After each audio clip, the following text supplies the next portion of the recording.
À Genève, le dialogue sur la Syrie n'est pas rompu. Oui, mais le fil est ténu, même si elles sont dans la même pièce. Les deux délégations, rebelles et régime, ne se parlent que par le médiateur de l'ONU interposé.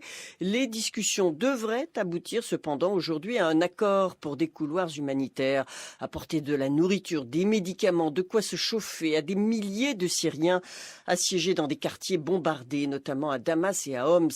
Sur le plan politique, en revanche, personne ne se risque à attendre du nouveau, d'autant moins pour le politologue Pierre Piccinine qu'il y a deux oppositions, celle de Genève et celle du terrain.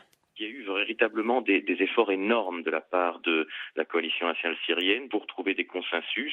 Malheureusement, ce sont des gens, pour beaucoup, qui étaient en exil depuis longtemps déjà et qui ne sont pas reconnus par les Syriens qui sont en Syrie actuellement et qui se battent, et qui considèrent ces gens, excusez-moi de l'expression, mais un peu comme des planqués qui voudraient par la suite essayer de récupérer le pouvoir et les avantages qui leur apporteront, à tort ou à raison. Mais ces gens ne sont pas à la table des négociations de Genève 2, donc avec qui le régime peut-il vraiment discuter si ces nouveaux adversaires réels ne sont pas présents à la table? Rappelons que l'armée syrienne libre, l'élément démocratique et laïque des débuts, est pour ainsi dire absent du terrain désormais, remplacé par ces mouvements djihadistes. Des propos recueillis par Julien